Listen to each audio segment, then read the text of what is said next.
Okay, we're going to go ahead.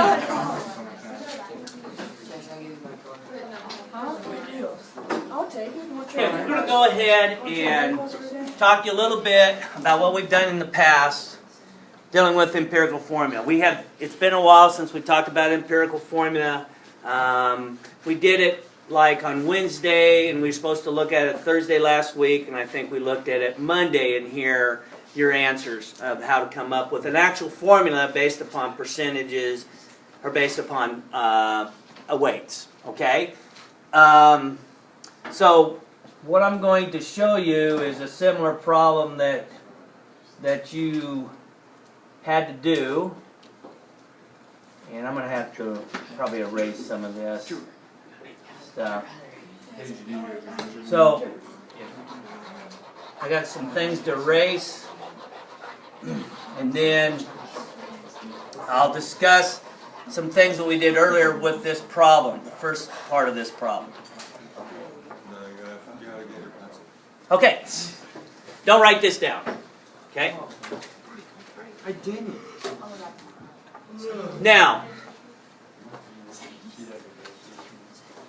what we dealt with percentages of, you guys have found percentages, percent by weights. You went through and figured out the molar mass. Then you took each element divided by the total mass times 100, and you got your percentages. The next thing we did was we took percentages, like these percentages right here. 48.64% carbon, 8.16% hydrogen, and 43.20% oxygen. And what we did with those is we changed them to grams, then we changed them to moles. And what does mole ratios tell you? So if we get the mole ratios, what will they tell you? What can you do once you find the mole ratio? We could, but I mean, once we find the mole, now what, you guys, we had mole day yesterday. Moles tell you what about the substance? Moles tell you how many. Not how much, but how many. There's a difference. How many is like counting. How much might be grams and that. So how many? So if I come up with a ratio, and this is fictitious, but if I came up with a ratio, once I did everything, where carbon was 1, hydrogen was 1, and oxygen was 2, what would be the formula? So I had 1 carbon, 1 hydrogen, and 2 oxygen. What would be my formula? It would be what? CHO2, right? I'm not saying that that's what these percentages give you, but if I did go through that process, it would give me a mole ratio of 1 to 1 to 2. Okay? Now, so tell me what steps I would need to do with these percentages to get my moles. What do I need to do?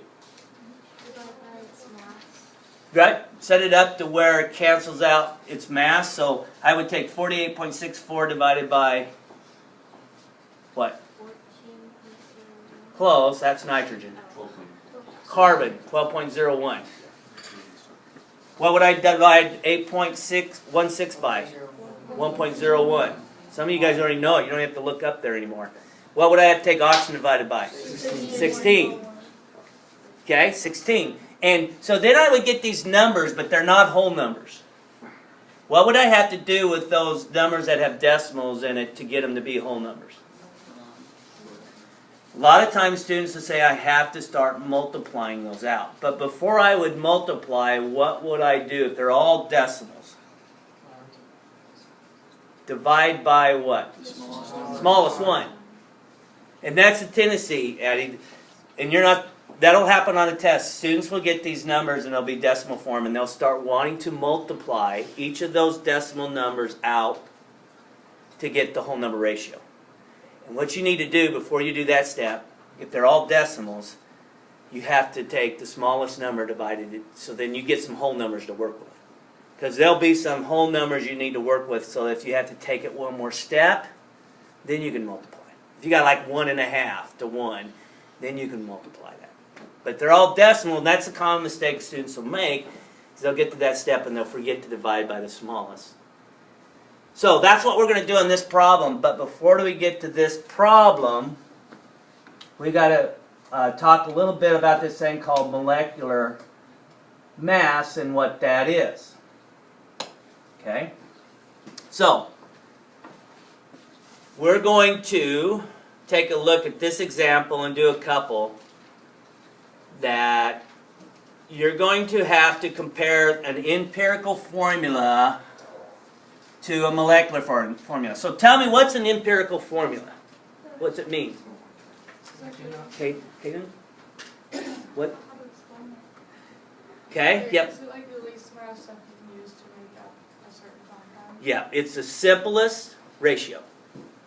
Right, so in your words that would be acceptable, that it's the lowest number of subscripts you need to put together, that it can't be divided down into smaller whole number ratios after that point. So it's the simplest ratio. So my simplest ratio for this example is CH. 1 to 1. So when I took my percentages and figured it out, it came out to be a 1 to 1 ratio. CH. Now, I've got this thing called a molecular formula. Now the molecular formula is the actual way it goes together. So it could be higher numbers with a simple ratio 1 to 1. Okay? It could be higher numbers with a simple ratio 1 to 1. It could be the same. It could be identical to the empirical formula. So the molecular formula and empirical formula could be identical. And a lot of times that can happen, especially in ionic compounds. If it's molecular, which means you got carbons and hydrogens and oxygens hooked together, usually you're going to have some formulas that are can have empirical, but they're different from the molecular. So, first thing you would do when you do this is you'd have to compare the molecular formula mass to the empirical formula mass. So we've got empirical or molecular mass, which is the mass of the actual compound. When we add everything up, is 78 grams per mole. Okay? Then we got the empirical mass.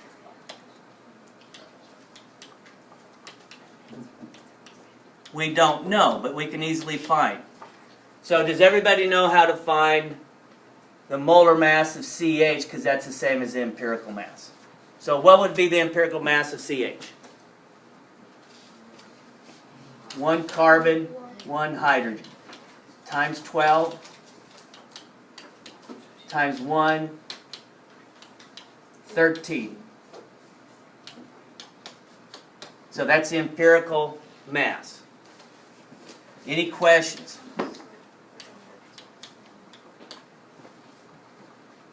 Why do we have to know the empirical formula of mass? Anybody know? Yeah. Wouldn't it be the lowest, simplest mass? Yep, be the simplest mass. And we know that the molecular mass has a simplest mass once you come up with the empirical formula of 13. But this 78 has bigger numbers, and but with the same simple ratio. So does anybody know how I could get the actual formula for this compound CH? What could I do with these two numbers?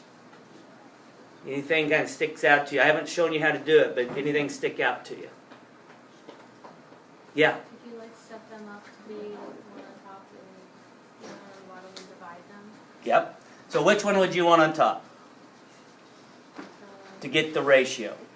Because what you're doing is you're saying there's a ratio between these two that'll be a whole number. So which one would you put on top? 78, which is the molecular mass, divided by the empirical mass. So 78 divided by 13 gives you what? How many times does 13 go into 78? 6. 6. 6 times. So, What's my formula? Molecular mass per Yeah, so everything is increased by how many? 6. How many carbons do I have? How many hydrogens do I have? If I would go back and take 6 times 12 plus 6 times 1, I get a mass of 78. That's my actual molecular formula. Here's the empirical formula for it. So, what you have to do is you're going to have to take the molecular mass divided by the empirical mass if you want to know what you need to multiply each subscript by to get the molecular formula. So this actual formula is this. So if you guys, you could do this probably as second year chemistry, but this is called benzene, and benzene has a cyclic structure, okay, like a hexagon, and you have double bonds between every other carbon, and then you got every carbon has its hydrogen. So this is benzene. This is how you would draw it out. You don't have to do that this year, but you'll do some of this bonding like this eventually. So C6H12, and that's benzene, but its empirical formula is CH. Okay, it's CH. So it's a lot of discussion on a problem. It's not that difficult to do at that point in time. So what I'd like you to do is I'd like you to attempt over the next 5 minutes to do these 2 problems based upon what we've already done. So what I'm doing is I'm giving you the empirical formula, and I'm giving you what the mass is of the actual way in which NO2 goes together. And you'll have to give me what the actual formula is. Same on this second one. I'm going to give you the empirical formula, CH2O, and I'm going to give you the molecular formula mass. So based upon what I just discussed, by taking the molecular mass divided by the empirical mass is what you're going to do in this example. So nitrogen, there's 1. Oxygen, there's 2. Multiply by 14.01. 14.01 times 16. So 2 oxygen, don't say 20. 2 oxygen times 16. That's going to give me 32. So that's going to give me 46. And then right away, I can look and go, 46 divides into that twice. So my formula is what? N2O4. Make sense? Yeah. Find the empirical mass, divide into the molecular mass, and it gives me the number I need to multiply. Okay? If you haven't done B, do B, and see what you get for B. And see if it works out. It always should work out nice and smooth. You shouldn't have a number like 1.5 or 2.5 or 1 1/3. Let's go. You should always end up, when you do this last step, you should always end up with whole numbers. If you come up with a decimal, you figured out your molecular or empirical formula incorrectly. You must have misadded or mismultiplied or whatever. Go back and look at what you did to create a decimal answer.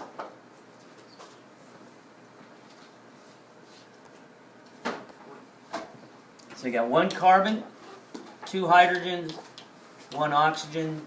That's 12.01. Hydrogen, 1.01. Oxygen,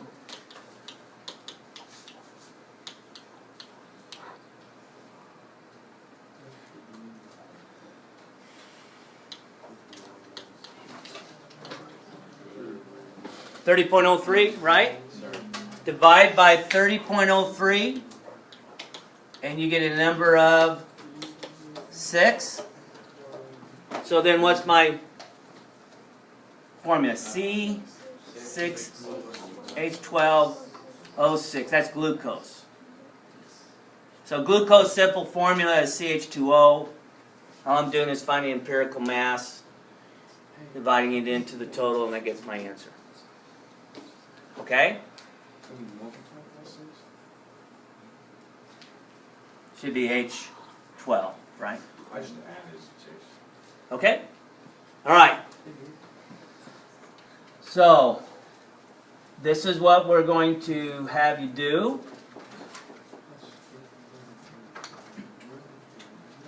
Remember this problem? What I need you to do is put the steps together. I need you to find the empirical formula. Once you find the empirical formula, you find the empirical mass. Once you find the empirical mass, divide it into the molecular mass. And that'll give you the number that you need to multiply everything by. This is the toughest problem to do on a test. So I'll come around as you have questions as you get from one step to the next. Change these percents to what? Change them to grams. Then you go, what? Grams to moles. Take the smallest number of moles and divide it into everything. Hopefully you come out with whole numbers. If you don't, you have to manipulate that a step further to get them to be whole numbers, and then you can find the empirical mass. Okay? So a lot of things going on there. I'll come around as you guys have questions on that. Okay, so when you do this for carbon, you get 4.05 moles. Okay? When you do it for hydrogen, it's 8.08 moles. And then for oxygen, it is 2.7 moles. So I'm going to divide each by 2.7. And when I do that, I get 1.5 moles carbon. I get 3 moles hydrogen. And I get 1 mole oxygen. So then, I'm going to have to multiply those by 2 to get them to be all perfect whole numbers. So I get 3 carbons,